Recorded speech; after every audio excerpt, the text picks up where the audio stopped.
हिमांशी राठौर और आप देख रही हैं नेक्स्ट 9 न्यूज। यूपी की सियासत इन दिनों काफी ज्यादा गरमाई हुई है। दरअसल उत्तर प्रदेश में जल्द ही नगर निकाय चुनाव होने वाले हैं और इन नगर निकाय चुनाव के चलते यहाँ पर सियासी माहौल देखने को मिल रहा है, क्योंकि नगर निकाय चुनाव लिटमस टेस्ट की तरह माने जा रहे हैं। ऐसे में देखा जाए तो सभी पार्टियों ने अपनी कमर कस ली है। योगी सरकार के नेतृत्व में अब तक ऐसे कई बड़े और अहम फैसले लिए गए हैं जो विपक्ष को साफ तौर पर स्वीकार नहीं हो रहे हैं। ऐसे में अगर रुख किया जाए भारतीय जनता पार्टी के साथ साथ कांग्रेस पार्टी की तरफ, तो कांग्रेस पार्टी ने अपनी कमर कस ली है हर एक चुनाव में जीत हासिल करने के लिए। सवाल खड़े होते हैं कि आखिरकार कांग्रेस से महासचिव प्रियंका गांधी वाड्रा किस तरीके से अब यहाँ पर एड़ी चोटी का बल लगाते हुए यहाँ पर बीजेपी को टक्कर देंगी। दरअसल आपको बता दें कि प्रियंका गांधी, जिन्होंने हिमाचल प्रदेश में एड़ी चोटी का बल लगाया और हिमाचल में पार्टी को जीत भी दिला दी।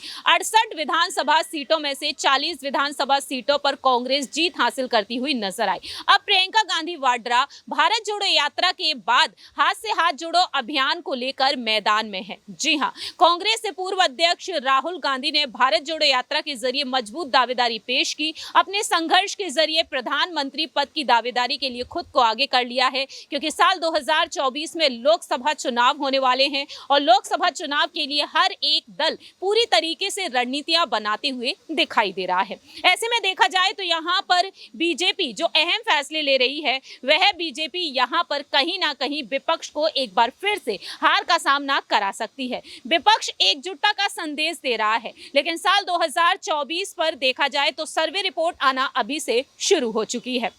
प्रियंका गांधी वाड्रा को लेकर आपको अहम जानकारी देना चाहेंगे इस रिपोर्ट के जरिए। दरअसल आपको बता दें कि जहां एक तरफ ये कहा जाता है कि उत्तर प्रदेश की सियासत इतनी अहम, इतनी मायने रखती है कि दिल्ली की सियासत का रास्ता उत्तर प्रदेश की राजनीति से होकर गुजरता है। ऐसे में देखा जाए तो यूपी को लेकर सत्ताधारी बीजेपी से लेकर प्रमुख विपक्षी दलों ने विसात बिछानी शुरू कर दी है और इसी बीच एक सर्वे की रिपोर्ट जो सामने आई है, नतीजे जो सामने आए हैं, जो सपा प्रमुख अखिलेश यादव, प्रियंका गांधी, राहुल गांधी और मायावती के लिए किसी झटके से कम नहीं माना जा सकता है। दरअसल आपको बता दें, मूड ऑफ द नेशन की रिपोर्ट सामने आई है और इस रिपोर्ट के जरिए जहां एक तरफ योगी आदित्यनाथ को यहां पर बेस्ट सीएम बना दिया गया है। दरअसल योगी आदित्यनाथ पहले नंबर पर जनता की पसंद बन चुके हैं। तकरीबन 39.1% लोगों ने योगी आदित्यनाथ को बेस्ट सीएम बनाया है, लेकिन विपक्ष के लिए यह खतरे की घंटी बन चुका है। दरअसल आपको बता दें कि यूपी में लोकसभा सीटें 80 हैं।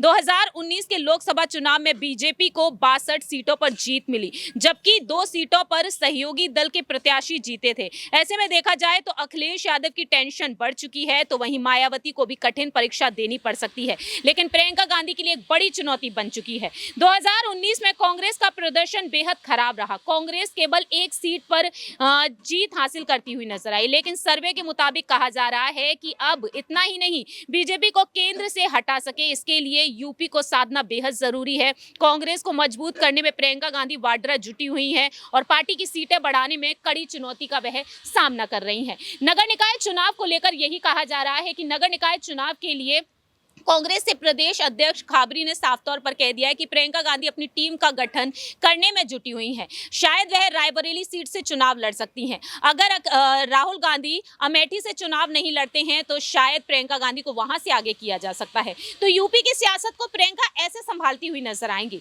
लेकिन वही महिलाओं को यहां पर अपनी तरफ खींचने के लिए, महिला वोट बैंक को बढ़ाने के लिए प्रियंका गांधी यहां पर हाथ से हाथ जोड़ो अभियान के जरिए कैंपेन करती हुई नजर आएंगी, जनसंवाद करेंगी, चौपाई लगाती हुई नजर आएंगी, रैलियों में हर दिन शामिल होती हुई देखी जाएंगी, चाहे मध्य प्रदेश हो, राजस्थान हो, चाहे कोई भी अन्य राज्य हो। 16 फरवरी के दिन कर्नाटक पहुंची, जहां पर गृह लक्ष्मी योजना को लेकर उन्होंने अनाउंसमेंट की। यदि सत्ता में उनकी सरकार आती है तो वह इस योजना की शुरुआत करेंगी। तो प्रियंका गांधी के लिए बड़ी चुनौती बन चुका है 2024 बीजेपी के सामने। तो ऐसे में यहां पर देखना होगा कि प्रियंका गांधी यहां पर किस तरीके से एड़ी चोटी का बल लगाती हैं और सर्वे रिपोर्ट के मुताबिक यहां पर बीजेपी ही अहम बन चुका है। क्योंकि सर्वे के मुताबिक सवाल पूछा गया कि आज जो चुनाव होते हैं तो किसकी सरकार बनेगी। सर्वे के मुताबिक यही सामने आया कि एनडीए की सरकार बनती हुई दिखाई दे रही है। एनडीए को 298 सीटें मिलती हुई बताई जा रही है, तो कांग्रेस के प्रदर्शन में सुधार हुआ तो 153 सीटें मिलती हुई दिखाई दे रही हैं। यानी कि सर्वे में भाग लेने वाले 72% लोगों ने यहां पर अब बीजेपी के काम पर मोहर लगा दी है और देश के प्रधानमंत्री नरेंद्र मोदी जी बेस्ट पीएम बनते हुए दिखाई दे रहे हैं। आपकी क्या कुछ राय प्रतिक्रिया है? क्या राहुल गांधी यहां पर प्रधानमंत्री नरेंद्र मोदी को करारी शिकस्त देते हुए नजर आएंगे या फिर नहीं? या बता सकते हैं कमेंट सेक्शन में। फिलहाल के लिए हम चलते हैं, बाकी की तमाम अपडेट्स के लिए आप देखते रहिए नेक्स्ट 9 न्यूज।